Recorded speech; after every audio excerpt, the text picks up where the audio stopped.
حصہ اول مزاحیہ ادب چراغ تلے از Mushtaq Ahmed Yusufi.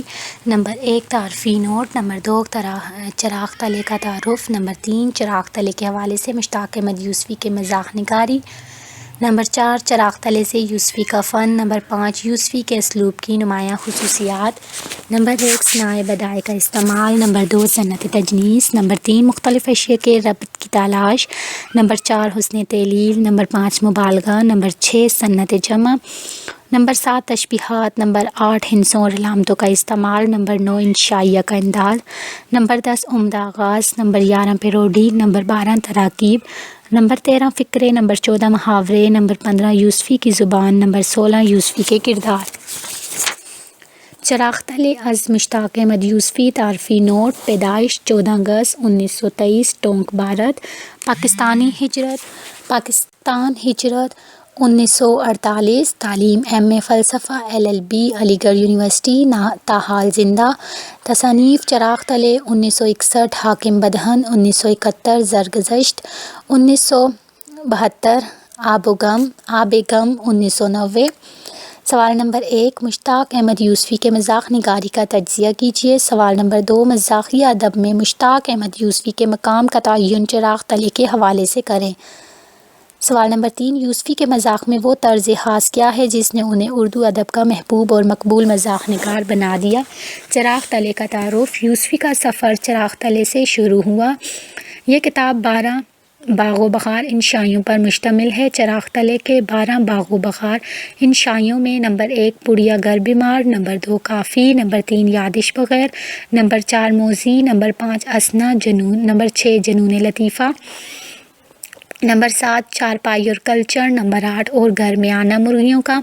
Number 9 cricket. Number 10 صنف لاغر۔ نمبر 11 موسموں کا شہر اور نمبر 12 کاغذی پیراہن شامل ہیں۔ اس مضمین میں مزاح و ظرافت کی کسوٹی پر پورا اترنے کے ساتھ ساتھ یہ مضمون مختصر بھی ہیں اور جامع بھی۔ چراغ تلے پہلی بار 1961 میں شائع ہوئی۔ چراغ تلے کے حوالے سے مشتاق احمد یوسفی کے مزاح نگاری۔ مشتاق احمد یوسفی کی کتاب چراغ تلے کو یہ اہمیت حاصل ہے کہ یہ نہ صرف مصنف کی پہلی کتاب ہے جس نے منظر عام پر آتے ہی شہرت اور مقبولیت کی نئی تاریخ رقم کی، بلکہ اس کو اردو کی چند گنی چنی کتابوں میں بھی شمار کیا جاتا ہے۔ یہ کتاب ایک درجن شگفتہ تر مضامین اور ایک عدد شگفتہ ترین دیباچے پہلا پتھر پر مشتمل ہے۔ ان مضامین کے بارے میں احمد جمال پاشا لکھتے ہیں، چراغ تلے کا کوئی مضمون کمزور یا پھنسا نہیں ہے۔ طنز و ظرافت کی کسوٹی اور فن کی جانچ پر یہ سب بلا قسم و کاست پورے اترتے ہیں۔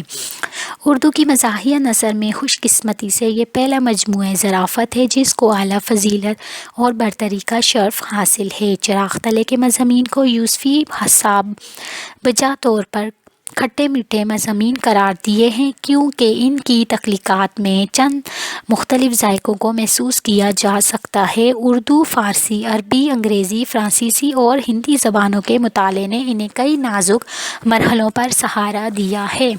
اپنی پہلی کتاب چراغ تلے کی اشاعت کے بعد یوسفی اردو ادب میں ایک صاحب اسلوب مزاح نگار کے طور پر جانے پہچانے گئے۔ ان کے مضامین میں موضوعات اور لفظیات دونوں کو یکساں حیثیت حاصل ہے۔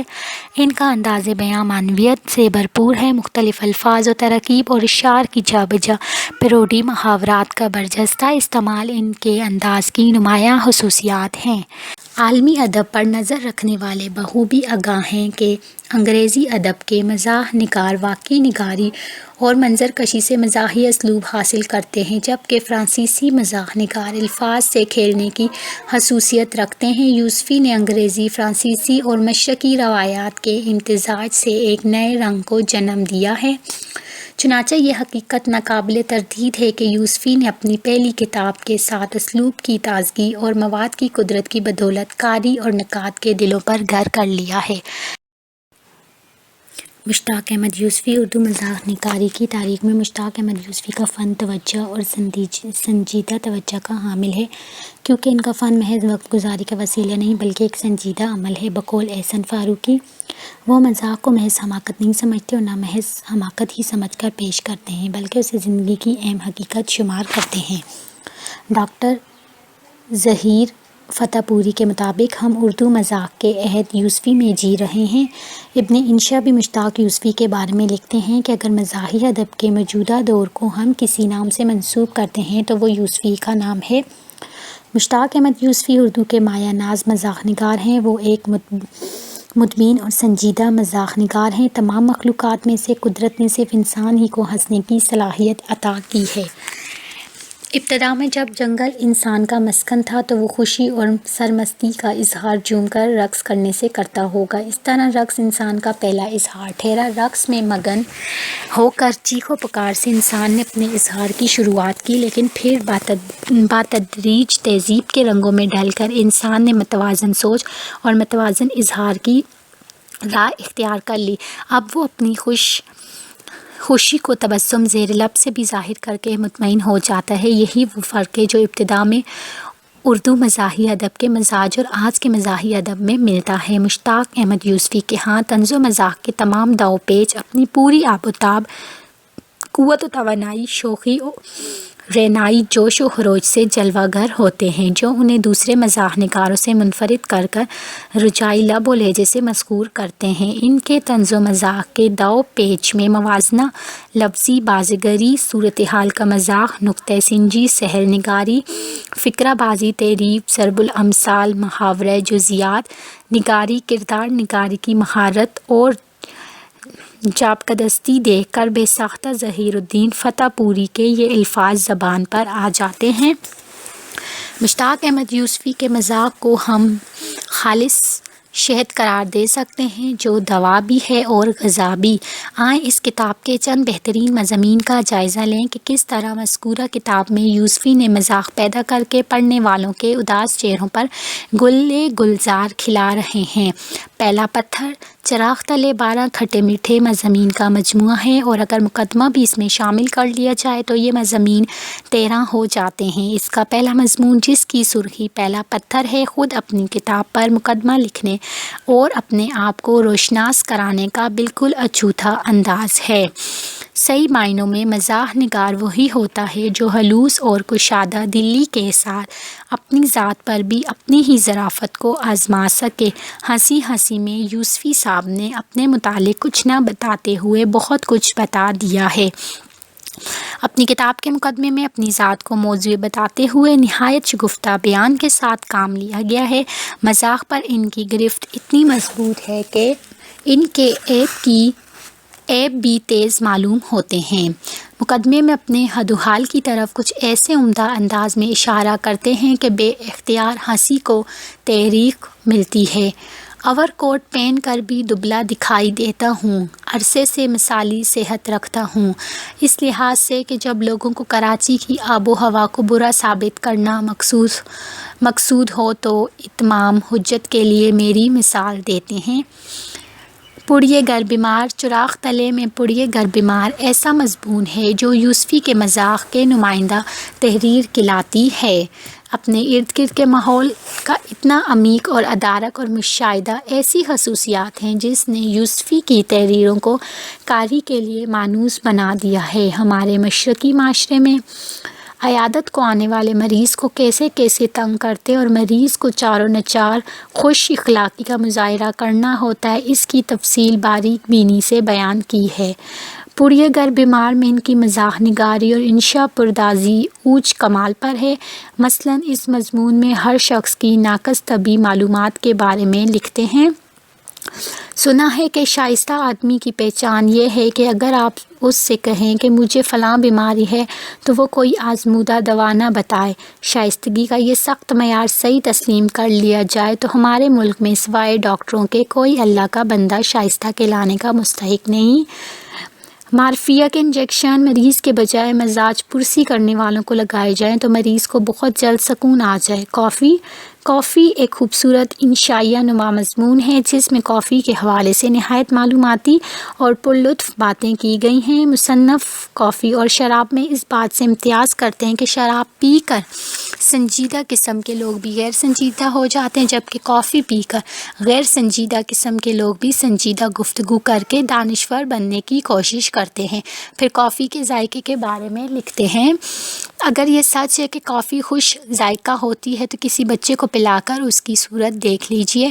اس مضمون میں کافی کی خوبیوں اور خامیوں کو نہایت خوبصورت مکالمے کے ذریعے خوش کن انداز میں اجاگر کیا گیا ہے۔ یادداشت بخیر چراغ تلے کا ایک اور دلچسپ مضمون ہے۔ عام زندگی میں ہماری ملاقات ایسے کئی بزرگوں سے ہوتی ہے جن کے لیے وقت رک چکا ہوتا ہے اور وہ سمجھتے ہیں کہ جتنی تہذیبی ترقی اور زندہ دلی ان کے دور میں تھی وہ آج ممکن ہی نہیں، کیونکہ ان کا خیال ہے کہ وہ ساری باتیں ان کی جوانی کے ساتھ ہی رخصت ہو گئی ہیں۔ اس مضمون میں آغا چاکسوی ایک بھرپور کردار ہے جو ماضی پرست ہیں، جو زندگی کو 25 سال پرانی ڈگر پر چل کر دیکھنے کے خواہشمند ہیں۔ اس مضمون میں ایک مکمل مزاحیہ کردار کی بہت اچھی جھلک ہے۔ سامنے دیوار پر آغا کی ربع صدی پرانی تصویر آویزاں تھی جس میں وہ سیاہ گاؤن پہنے ڈگری ہاتھ میں لیے یونیورسٹی پر مسکرا رہے تھے۔ قدیم نصاب کے بارے میں آغا صاحب کا خیال تھا کہ ہمارے بچپن کی کتابیں اتنی آسان ہوتی تھی کہ بچے والدین بھی سمجھ لیا کرتے تھے۔ موضوع اصل میں مشتاق احمد یوسفی کے سب سے متحرک اور جاندار کردار مرزا عبدالودود بیگ کے بار بار سگریٹ چھوڑنے اور شروع کرنے کی کھلکھلاتی ہوئی داستان ہے۔ مرزا کے پاس سگریٹ چھوڑنے کے درجنوں دلائل اور دوبارہ شروع کرنے کی سینکڑوں تعویلیں موجود ہیں۔ یہ تمام جواز اتنے دلچسپ ہیں کہ انہوں نے کہانی کو شگفتگی سے بھر دیا ہے۔ وہ سگریٹ کے فوائد بیان کرنے پر آتے ہیں تو یہاں تک کہے جاتے ہیں کہ سگریٹ نہ پینے سے حافظے کا یہ حال ہو گیا ہے کہ ایک رات پولیس نے بغیر بتی کے سائیکل چلاتے ہوئے پکڑ لیا تو صحیح نام اور ولدیت تک نہ بتا سکا، اور جب سگریٹ چھوڑنے پر آتے ہیں تو اس کی مذمت میں بھی کسی اور آیت سے کام نہیں لیتے۔ یہ ایک ایسا سلگنے والا بدبودار مادہ ہے جس کے ایک سرے پر آگ اور دوسرے پر احمق ہوتا ہے۔ سنہ نصابی کتابوں میں طلبہ کو بادشاہوں اور جنگوں وغیرہ کی تاریخیں یاد کرنے کے سلسلے میں پیش آنے والی مشکلات کا بڑا خوبصورت بیان ہے۔ بعض جنگوں کی تعداد اتنی زیادہ اور بادشاہوں کے نام اتنے ملتے جلتے ہوئے ہیں کہ اس سلسلے میں اچھے سے اچھا طالب علم بھی الجھ کر رہ جاتا ہے۔ یوسفی نے اس الجھن میں بڑے دلچسپ گوشے تلاش کر لیے ہیں۔ ذرا یہ اقتباس دیکھیے، اوروں کا حال معلوم نہیں لیکن اپنا تو یہ نقشہ رہا ہے کہ کھیلنے کھانے کے دن پانی پت کی لڑائیوں کے سن یاد کرنے اور جوانی دیوانی نپولین کی جنگوں کی تاریخیں رٹنے میں کٹی۔ پھر قبل مسیح والے سنوں کے سلسلے میں تو بڑے بڑے دھوکہ کھا جاتے ہیں۔ یوسفی نے اس سلسلے کا بھی دیکھیے دلکش انداز میں تذکرہ کیا۔ آگے چل کر جب یہی بچے پڑھتے ہیں سکندر 356 کاف میم میں پیدا ہوا اور 323 کاف میم میں فوت ہوا تو وہ اسے کتاب کی غلطی سمجھتے ہوئے استاد سے پوچھتے ہیں کہ بادشاہ پیدا ہونے سے پہلے کس طرح مرا؟ استاد جواب دیتا ہے، پیارے بچوں، اگلے وقتوں میں ظالم بادشاہ اسی طرح مرا کرتے تھے۔ جنون لطیفہ میں ہمارے ہنساموں اور باورچیوں کی عجیب شرائط اور حرکات کا یوسفی نے بڑا دلچسپ نقشہ کھینچا ہے۔ ان کے بعد جو ہنسامہ آیا اس نے کہا کہ چپاتیاں بیٹھ کر پکاؤں گا مگر برارے کی انگیٹھی پر، چنانچہ لوہے کی انگیٹھی بنوائی۔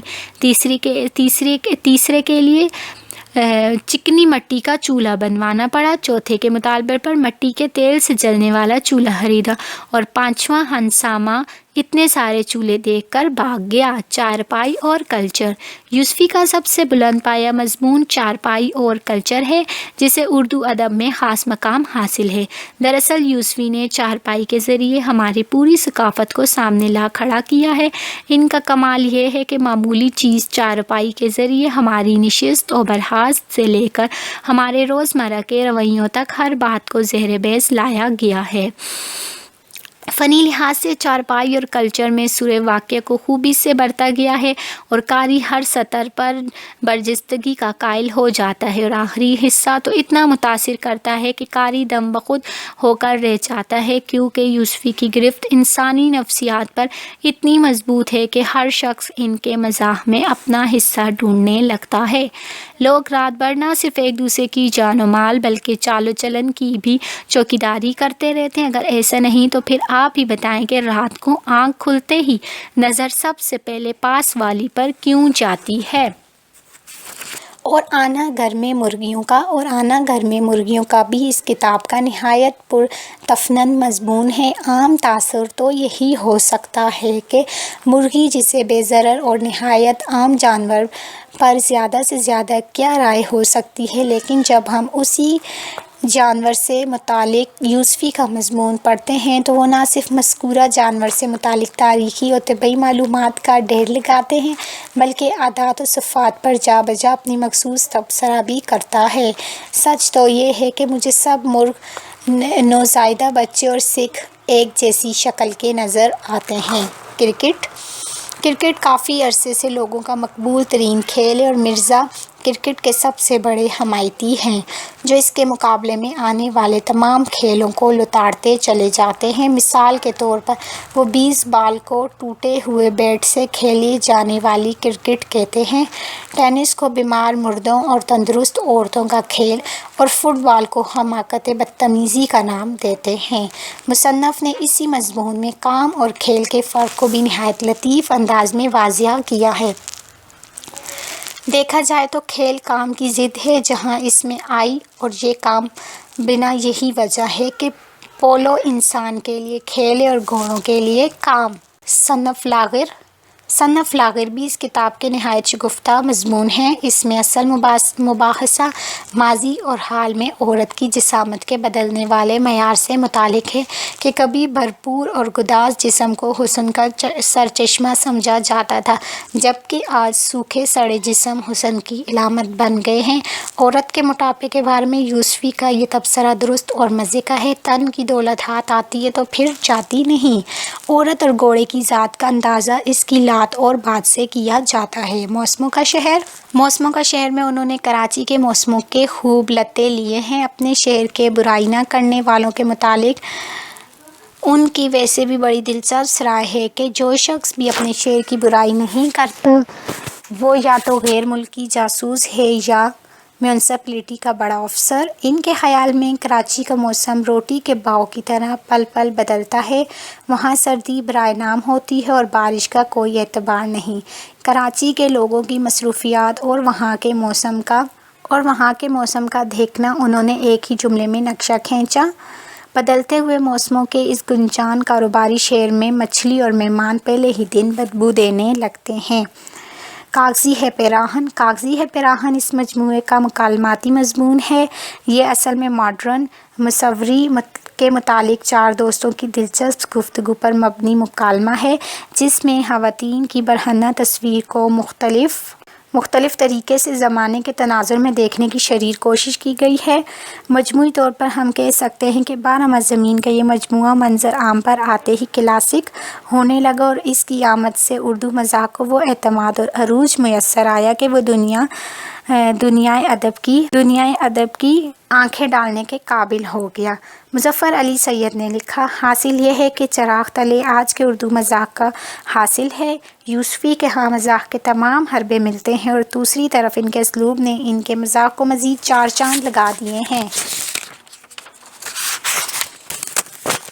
چراغ تلے سے ان کے فن کا جائزہ لیتے ہیں۔ سورہ واقعہ پطرس بخاری کا خاص حربہ سورہ واقعہ ہے اور مغربی ادب سے گہری واقفیت اور دلچسپی کی بنا پر انہوں نے اس حربے کو خوبی سے برتا ہے، لیکن یوسفی بھی ان سے کسی طرح کم نہیں۔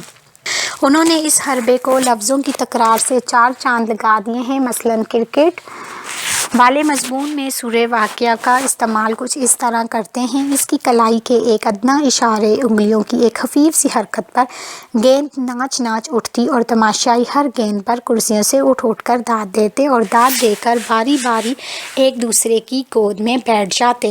پیروڈی یوسفی اشعار کے استعمال میں یکتا ہیں۔ اشعار چاہے اصلی صورت میں ہوں یا تحریف کی شکل میں، دونوں صورتوں میں ان کی ذہنی رسائی قاری کو محفوظ کرتی ہے اور قاری ان کے انتخاب کا قائل ہوتا ہے۔ مثلاً مرغیوں کے گھر میں آمد پر یوسفی کو اپنا گھر اپنا نہیں لگتا تو لکھتے ہیں: یہ گھر جو کہ میرا ہے تیرا نہیں، پر اب گھر یہ ہے تیرا میرا نہیں۔ میر کے ایک شعر کی پیروڈی اس طرح کرتے ہیں: شام ہی سے بجا سا رہتا ہے، دل ہوا ہے سگار مفلس کا۔ بریکٹ یوسفی کا ایک خاص حربہ بریکٹ ہے جسے انہوں نے انگریزی ادب سے لیا ہے۔ وہ عموماً جملوں کے دوران اس کا استعمال کرتے ہیں اور جملے کی اصل جان یہی بریکٹ ہوتا ہے۔ مثلاً: لیکن دوسرے ہی اوور میں بالر نے گیند ایسی کھینچ کے ماری کہ مرزا کے سر سے ایک آواز اور منہ سے کئی نکلی۔ یوسفی کے اسلوب کی نمایاں خصوصیات یوسفی کے اسلوب کی نمایاں خصوصیات درج ذیل ہیں۔ ثنائے بدائع کا استعمال ثنائے بدائع عموماً شاعری میں برتے جاتے ہیں۔ اس سے شعر کی خوبصورتی اور تاثیر میں اضافہ ہوتا ہے۔ یوسفی نے اسے نثر میں استعمال کر کے طنز و مزاح کے امکانات میں وسعتیں پیدا کی ہیں۔ صنعت تجنیس علم البلاغہ کے ماہرین نے اس کی کئی قسمیں بیان کی ہیں۔ اس کی سب سے اہم قسم وہ ہے جب کہ یکدم میں 2 ایسے متجانس لفظ استعمال کیے جائیں جن میں ایک حرف کا فرق ہو، لیکن یوسفی یہاں بھی جدت سے کام لیتے ہیں۔ وہ 2 ایسے الفاظ استعمال کرتے ہیں جن کا کم از کم پہلا حرف مشترک ہوتا ہے۔ عام طور پر یہ دونوں الفاظ مفہوم کے لحاظ سے بالکل جدا جدا ہوتے ہیں، لیکن ان دونوں الفاظ میں ایسا صوتی اور معنوی ربط پیدا کر دیتے ہیں کہ قاری اپنے اندر حیرت اور مسرت کے ملے جلے جذبات محسوس کرتا ہے۔ چند مثالیں: اس بہانے اپنے متعلق چند ایسے سوالات کا دندان شکن جواب دیا جا سکتا ہے جو ہمارے ہاں صرف چالان اور چہلم کے موقعوں پر پوچھے جاتے ہیں۔ مثال نمبر 2: ساحلی آب و ہوا کا اثر ہے کہ بدلتے ہوئے موسموں کے اس گنجان کاروباری شہر میں مچھلی اور مہمان پہلے ہی دن بدبو دینے لگتے ہیں۔ مثال نمبر 3: میں گھر میں مرغیاں پالنے کا روادار نہیں، میرا راسخ عقیدہ ہے کہ ان کا صحیح مقام پیٹ اور پلیٹ ہے۔ مختلف اشیاء میں ربط کی تلاش یوسفی اپنی تحریروں میں 2 یا بعض اوقات 2 سے زیادہ الفاظ استعمال کرتے ہیں جن کا بظاہر کوئی میل نہیں ہوتا، لیکن یوسفی کا ذہن رسا ان بے ڈھب اشیاء میں ایک نئی معنویت اور اشتراک دریافت کر لیتا ہے۔ یوں وہ قاری کو تھوڑی دیر تک حیرت و استعجاب اور فکر میں ڈبو کر اس کی نارسائی پر مسکراتا نظر آتا ہے۔ چند نمونے: نمبر 1: اختصار ظرافت اور زنانہ لباس کی جان ہے۔ نمبر 2: وہ چارپائی کو الٹا کر کر چلچلاتی دھوپ میں ڈال دیتے ہیں، پھر دن بھر گھر والے کھٹمل اور محلے والے عبرت پکڑتے ہیں۔ نمبر 3: عمر بھی ضمیر اور جوتے کی مانند ہے جن کی موجودگی کا احساس اس وقت تک نہیں ہوتا جب تک وہ تکلیف نہ دیتے ہوں۔ حسن تحلیل مشتاق احمد یوسفی کسی واقعے کی ایسی علت بتاتے ہیں جو دراصل اس کی علت نہیں ہوتی، لیکن اپنے اسلوب و بیان سے قاری کو باور کرا دیتے ہیں کہ جو وجہ وہ بیان کر رہے ہیں درست ہے۔ مثلاً: نمبر 1: سچ تو یہ ہے کہ ایسی سترکشا آب و ہوا میں کپڑے موسم سے بچاؤ کے لیے نہیں بلکہ صرف قانون سے بچنے کے لیے پہنے جاتے ہیں۔ نمبر 2: اس پر چارپائی بوڑھی ساس تسبیح کے دانوں پر صبح شام اپنے پوتوں اور نواسوں کو گنتی رہتی ہے اور گڑ گڑا کر دعائیں مانگتی ہے۔ نمبر 4: ان کی نظر اتنی موٹی ہو گئی تھی کہ عورتوں نے ان سے پردہ کرنا چھوڑ دیا ہے۔ مبالغہ تجنیس کی طرح یوسفی صنعت مبالغہ سے بھی خوب کام لیتے ہیں۔ وہ واقعات یا کرداروں کو اس طرح چھوٹا یا بڑا کر کے پیش کرتے ہیں کہ ان کی خیالی تصویریں انتہائی مذاق خیز معلوم ہونے لگتی ہیں۔ پسندیدہ خوشبو کا بیان ہے، لیکن کسی روایتی عطر یا مخصوص پھول کا ذکر کرنے کے بجائے بنکاری کے شعبے سے تشبیہ تلاش کر لیتے ہیں۔ نمبر 1: خوشبوؤں میں نئے کرنسی نوٹ کی خوشبو بہت مرغوب ہے۔ نمبر نمبر 2 میرے 1.5 سال کے مختصر مگر بھرپور تجربے کا نچوڑ یہ ہے کہ مرغیاں ڈربے کے سوا ہر جگہ نظر آتی ہیں اور جہاں نظر نہ آئیں وہاں اپنے ورودو نزول کا ناقابل تردید ثبوت چھوڑ جاتی ہیں۔ نمبر 3 شور و شغب کا یہ عالم تھا کہ اپنی آواز سنائی نہ دیتی اور بار بار دوسروں سے پوچھنا پڑتا تھا میں نے کیا کہا۔ نمبر 4 اب ذرا دوسروں کا حال سنیے، یہاں کی سلیقہ شعار خواتین کو اپنے گرم کپڑے استعمال کرنے کی خاطر لاہور جانا پڑتا ہے۔ نمبر 4 معتبر ذرائع سے معلوم ہوا کہ بجری کے ٹھیکیدار رات کو اپنے خالی ٹرک دریائے ملیر میں ہوا کے رخ پر کھڑے کر دیتے ہیں، صبح تک وہ خود بخود بجری سے بھر جاتے ہیں۔ نمبر 5 کراچی میں موسم ہر لقطۂ روٹی کے بھاؤ کی طرح بدلتا رہتا ہے۔ ہم نے تو یہاں تک دیکھا ہے کہ ایک ہی عمارت کے کرایہ دار ایک منزل سے دوسری منزل پر تبدیل آب و ہوا کی غرض سے جاتے ہیں۔ نمبر 6 مکھیاں اس قدر لدڑ ہو گئی ہیں کہ اڑنے کا نام نہیں لیتی۔ آپ مانیں یا نہ مانیں مگر واقعہ ہے کہ صبح کسائی نے میرے سامنے آدھ سیر ران کا گوشت تول کر قیمہ کوٹا میں برابر پنکھا چلتا رہا، لیکن گھر پر بیگم نے تولا تو پورا 3 پاؤ نکلا۔ سنت جمع یوسفی نے اس سنت کو بھی کئی موقعوں پر برتا ہے، کلام میں کئی چیزوں کو جمع کر دینا اور پھر انہی کی خصوصیت کی بنا پر ایک بات یا حکم میں شریک کر لینا یا مشترک بتانا۔ مثلاً نمبر 1 مرغ نوزائیدہ بچے اور سکھ ایک جیسی شکل کے نظر آتے ہیں اور انہیں دیکھ کر اپنی بینائی اور حافظے پر شبہ ہونے لگتا ہے۔ نمبر 2 جو جانور بچ جاتے ہیں ان کا تعلق اس مخلوق سے ہے جن کو طبی موت مرتے کم از کم میں نے نہیں دیکھا، مگرمچھ، ہاتھی اور میونسپلٹی کا عملہ۔ نمبر 3 گھوڑے اور عورت کی ذات کا اندازہ اس کی لات اور بات سے کیا جاتا ہے۔ نمبر 4 انگریزوں کے متعلق یہ مشہور ہے کہ وہ طباً کم گو واقع ہوئے ہیں، میرا خیال ہے کہ وہ فقط کھانے اور دانت اکھڑوانے کے لیے منہ کھولتے ہیں۔ نمبر 5 جو شخص کبھی اپنے شہر کی برائی نہیں کرتا وہ یا تو غیر ملکی جاسوس ہے یا میونسپلٹی کا بڑا افسر۔ نمبر 6 ہمارے ہاں دبلے آدمی کی دنیا اور موٹے آدمی کی عاقبت عام طور پر خراب رہتی ہے۔ نمبر 7 موسم معشوق اور حکومت کا گلہ ہمیشہ سے ہمارا تفریحی مشغلہ رہا ہے۔ تشبیہات یوسفی نے علم بیان سے بھی خاصی مدد لی ہے۔ تشبیہ یوسفی کو خاص طور پر مرغوب ہے، ان کے ہاں بعض نادر تشبیہات پائی جاتی ہیں۔ مثالیں دیکھنے والوں کی اکثریت سٹھائے ہوئے سیٹھوں کی ہو گئی جو اپنی عمر کو انکم ٹیکس کی طرح چھپاتے ہیں۔ ذرا حال تو دیکھو اپنا، صحت ایسی کہ بیمہ کمپنیوں کے ایجنٹ نام سے بھاگتے ہیں، صورت ایسی کہ صاف کیا ہوا ریڈیو فوٹو اور رنگ بھی اب گندمی نہیں رہا، خوف الہی و اہلیہ سے زرد ہو گیا ہے۔ ہندسوں اور علامتوں کا بامعنی استعمال اس معاملے میں یوسفی صاحب تمام مزاح نگاروں میں منفرد و حیثیت کے مالک ہیں۔ علامتوں اور ہندسوں میں نئی معنویت کی تلاش اور مزاح کا سامان فراہم کرنا یوسفی کا خاصہ ہے۔ چند مثالیں ملاحظہ کیجیے۔ نمبر 1 اس کی مونچھیں بقول شخص سے 2 بجنے میں 10 منٹ بجا رہی تھی۔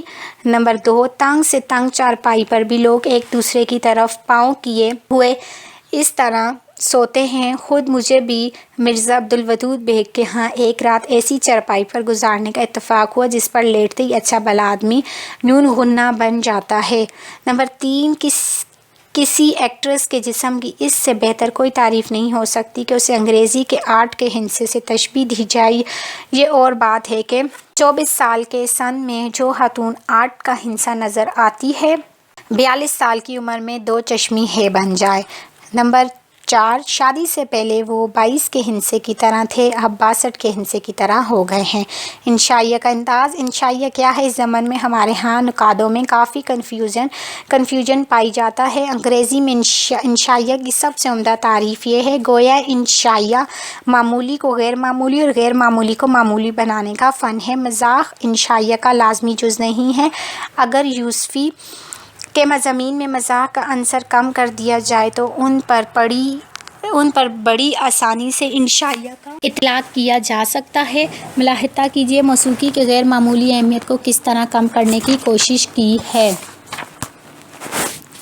ایک فرانسیسی مفکر کہتا ہے کہ موسیقی میں مجھے جو بات پسند ہے وہ دراصل وہ حسین خواتین ہیں جو اپنی ننھی ننھی ہتھیلیوں پر ٹھوڑیاں رکھ کر اسے سنتی ہیں۔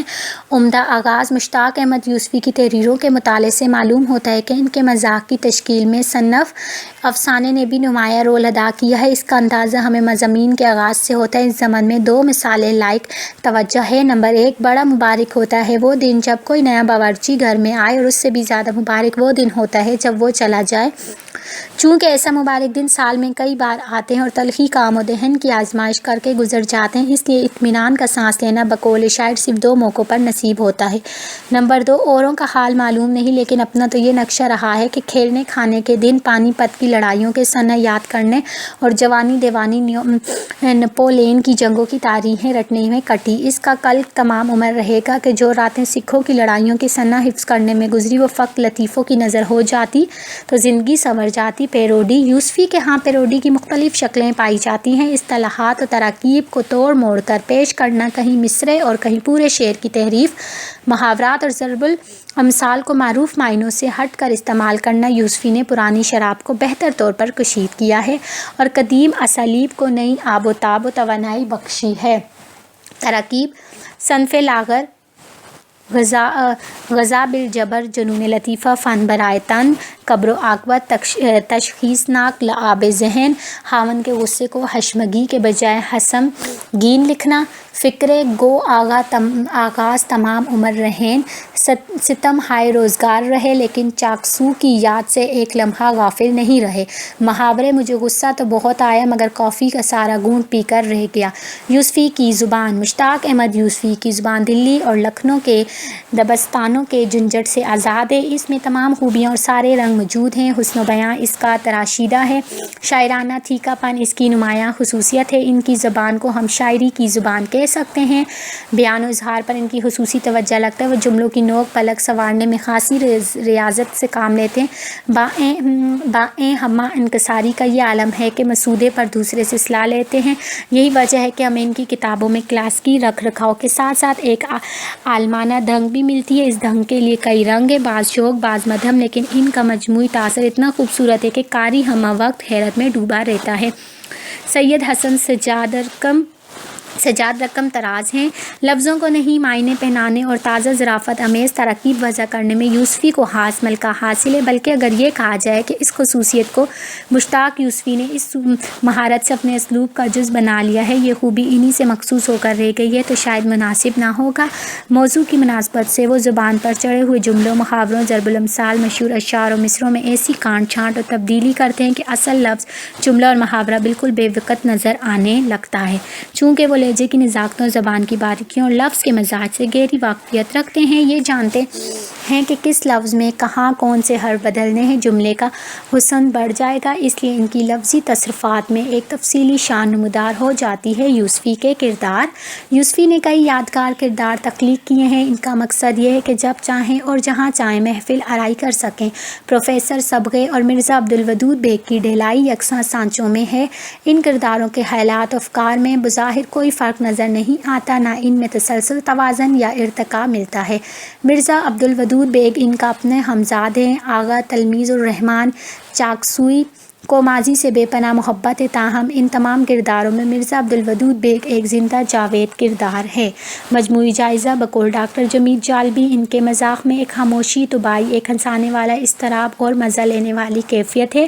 چراغ تلے کے سارے مضامین میں انشائیہ کا رنگ موجود ہے، یعنی بات سے بات پیدا کی گئی اور مذاق تخلیق کیا گیا ہے۔ ان مثالوں سے یہ بات واضح ہو گئی ہے کہ یوسفی نے لفظی اختراعات کے ذریعے مزاج کے نئے نئے پہلو تلاش کرنے میں جو کمال حاصل کیے وہ کچھ انہی کا حصہ ہے، لیکن اس سے یہ نہیں سمجھنا چاہیے کہ یوسفی کا مزاح محض الفاظ کے الٹ پھیر تک محدود ہے۔ ان کی مزاح نگاری میں زبان کا ایک ایسا خاص لطف اور چٹخارا ضرور ہے، لیکن اس کے ساتھ ساتھ ان کے یہاں وہ طنز بھی ہے جو ہمارے دل کے تاروں کو جھنجھوڑتا ہے اور ہمارے ذہن کو چونکاتا ہے۔ انہوں نے ہماری تہذیبی اور مجلسی زندگی کے بعض کمزور پہلوؤں کی طرح معنی خیز اشارے کیے ہیں، اور اس طرح ان کی تحریک طنز و ظرافت کے ایک خوشگوار امتزاج لے کر ہمارے سامنے آتی ہے۔ مشتاق احمد یوسفی بلا شبہ نہایت کامیاب طنز مزاح نگار ہے۔ انہوں نے طنز مزاح نگاری کے تمام مروجہ حربوں کو کمال مہارت اور کامیابی سے استعمال کیا۔ رابرٹ لوئی سٹیوسینسس نے ولیم ہیزلٹ کے مضامین کے بارے میں کہا تھا کہ ہم سب بڑے باکمال ہیں لیکن ولیم ہیزلٹ کی طرح کوئی نہیں لکھ سکتا۔ مشتاق احمد یوسفی کی شگفتہ اور دلچسپ تحریروں کو پڑھ کر بے اختیار احساس ہوتے کہ ہم سب بڑے باکمال ہیں لیکن مشتاق احمد یوسفی کی طرح کوئی نہیں لکھ سکتا۔ حصہ دوم، سفرنامے، نظرنامہ از محمود نظامی۔ تعارفی نوٹ: پیدائش 1911 لاہور، وفات 1960، تعلیم BA، شاعری 1936، بیوی طاہری بیگم، تصانیف ملفوظات اقبال تالیف۔ سوال نمبر 1، اردو سفرنامہ نظرنامے کا تنقیدی جائزہ لیجیے۔ سوال نمبر 2، اردو میں سفرنامے کی تاریخ کو پیش نظر رکھتے ہوئے بطور سفرنامہ نگاری محمود نظامی کے مقام مرتبے کا تعین کریں۔ سوال نمبر 3، محمود نظامی نے بطور سفرنامہ نگار کن ہنرورانہ تقاضوں کو ملحوظ نظر رکھا؟ وضاحت کیجیے۔ سفرنامہ کیا ہے؟ سفرنامے کے لوازمات، مسافر اور سیاح میں فرق، سفرنامہ کی ابتدا اور مختصر تاریخ، نظرنامے کا تعارف، نظرنامے کی خصوصیات۔ نمبر 1، قدیم اور جدید کا امتزاج۔ نمبر 2، شخصیت کی چھاپ۔ نمبر 3، سچے سیاح کا دل۔ نمبر 4، تاریخی شعور۔ نمبر 5، داستانوی انداز۔ نمبر 6، جزیات نگاری۔ نمبر 7، منظر کشی مرقع کشی۔ نمبر 8، موازنہ و مقابلہ۔ نمبر 9، بازوق سفرنامہ نگار۔ نمبر 10، ماضی پرستی۔ نمبر 11، اسلوب۔ نمبر 12، ڈرامائی انداز۔ نمبر 13، فلیش بیک کی تکنیک۔ سفرنامے کی تعریف: سفرنامہ کسی ملک کے کسی خاص عہد کی تاریخی، جغرافیائی، سماجی، معاشی اور معاشرتی حالات کی ایک دلچسپ اور مستند داستان ہوتی ہے۔ ڈاکٹر انور سدید لکھتے ہیں، فنی طور پر سفرنامہ وہ بیانیہ ہے جو ایک سیاح دوران سفر یا اہتمام سفر پر اپنے مشاہدات و کیفیات اور اکثر اوقات قلبی ارادات سے مرتب کرتا ہے۔ اس صنف ادب کا تمام مواد منظر کے گرد و پیش کی صورت میں خارج میں بکھرا ہوا ہوتا ہے، لیکن سفرنامہ نگار صرف خارجی ماحول کا ہی مشاہدہ نہیں کرتا بلکہ بیانیہ کو ہمہ جہت، بامعنی، مدلل اور دستاویزی بنانے کے لیے بہت سی دوسری جزیات کو بھی سمیٹتا چلا جاتا ہے۔ ڈاکٹر انور سدید نے جدید سفرنامے کی تعریف یوں کی ہے: سفرنامے کا شمار ادب کی بیانیہ اصناف میں ہوتا ہے۔ اس صنف میں مشاہدے کا عمل دخل زیادہ اور تخلیق کا عنصر بے حد کم ہے۔ سفرنامہ چونکہ چشم دید واقعات و حالات کا بیانیہ ہوتا ہے، اس لیے اس کی اساسی شرط ہے سفرنامے کے لیے سفر کرنا اور اہل قلم ہونا ضروری ہے۔ سیاح سفر کسی خاص مقصد کے لیے اختیار نہیں کرتا، وہ فطرت کے پوشیدہ رازوں کا انکشاف کرتا ہے۔ سیاح کے لیے کبھی کبھار ان کا سامان سفر بھی وبال بن جاتا ہے، وہ صرف اکتساب مسرت کے لیے سیر کرتا ہے۔ مسافر اور سیاح میں فرق: مسافر اور سیاح میں بنیادی فرق یہ ہے کہ مسافر اپنی منزل کی تلاش میں سرگرداں رہتا ہے، جبکہ سیاح کے پیش نظر کوئی مقصد نہیں ہوتا، وہ صرف گرد و پیش کے ماحول کو دیکھتا ہے اور اس سے لطف اندوز ہوتا رہتا ہے۔ وہ اپنے آپ کو تمام رسوم و قیود سے آزاد کر کے ذہنی اور روحانی طور پر مسرت حاصل کرتا ہے۔ یہی آزاد روی اسے ایک کامیاب سفرنامہ نگار بناتی ہے۔ بقول ڈاکٹر وزیر آغا، سیاح کا امتیازی وصف یہ ہے کہ وہ اپنے گھر، وطن، نام اور پیشے سے قطعاً منقطع اور بے نیاز ہو کر کسی غیر مادی شے کی طرح سبک اور لطیف ہو جاتا ہے اور بندوں اور حد بندیوں کو تج کر ایک آوارہ جھونکے کی طرح آزاد روی کا مظاہرہ کرتا ہے۔ مسافر کی حالت تو اس پتنگے کی سی ہے جو مکڑی کے جالے کی ڈور سے بندھا ہوا بڑھتا جائے، لیکن سیاح مکڑی کے جالے سے یکسر آزاد ہے۔ سیاح تو اپنا راستہ خود بناتا ہے اور مسافر حرکت کرتے ہوئے بھی حرکت کی نفی کرتا ہے۔ سفرنامے کو 3 حصوں میں تقسیم کرتے ہیں۔ نمبر 1، قدیم سفرنامے جو خارجی سفرنامے ہیں۔ نمبر 2، دوسرا داخلی سفرنامہ۔ نمبر 3، تیسرا موضوعاتی سفرنامہ۔ ڈاکٹر روبینہ شاہین سفرنامے کی تعریف یوں کرتی ہے: سفر کے دوران پیش آنے والے حالات و واقعات، مشاہدات و تجربات کو ادبیانہ اسلوب میں تحریر کرنا سفرنامہ ہے۔ سفرنامے کی ابتدا اور مختصر تاریخ: سفرناموں کی ایک ابتدائی شکل زمانہ قدیم کے باقاعدہ سیاحوں ابن بطوطہ البیرونی وغیرہ کی ان تحریروں میں ملتی ہے جو انہوں نے دوران سفر مختلف ممالک کے بارے میں تحریر کی تھی۔ یہ تحریریں باقاعدہ سفرناموں کے ذیل میں نہیں آتی، مگر ان میں اس مواد کی جھلکیاں ضرور مل جاتی ہیں جن سے سفرنامے کی تشکیل و تخلیق عمل میں آ سکتی ہے۔ اردو میں سفرنامہ نگاری کا آغاز 19ویں صدی میں ہوا اور یوسف خان حکیم خان کمبل پوش کو اولین سفرنامہ نگار قرار دیا جاتا ہے۔ ان کا سفرنامہ عجائبات فرنگ ایک بلا ارادہ لکھا گیا سفرنامہ ہے۔ وہ 1847 میں من کی ترنگ میں انگلستان اور یورپ کی سیر کو نکلے اور ایک سال بعد 1838 میں وطن واپس لوٹے اور اپنے تجربات اور مشاہدات کو محفوظ کرنے کے لیے ایک سفرنامہ عجائبات فرنگ کے نام سے ترتیب دیا۔ یہ سفرنامہ 1847 میں پہلی مرتبہ شائع ہوا۔ اس کے بعد دوسرا سفرنامہ نواب عبدالکریم کا سیاحت نامہ ہے جو ڈائری کے انداز میں 1839 تا 1841 میں لکھا گیا۔ اس کے بعد عقاد کا مذہبی سفرنامے یا اندرون ملک سفرنامے لکھے گئے جن کی کوئی ادبی حیثیت نہیں تھی۔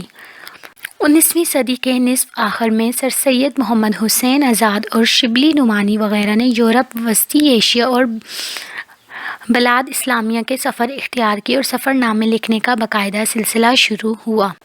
چنانچہ مسیح الدین علوی نے 1856 اور 1865 تک کے سفر انگلستان کو سفیر اودا کے نام سے ترتیب دیا۔ محمد حسین آزاد نے وسطی ایشیا کی سیر کی اور اپنی یادداشتیں جمع کی۔ 1869 میں سر سید نے سفر انگلستان اختیار کیا اور مسافر ان لندن کے نام سے سفرنامہ ترتیب دیا۔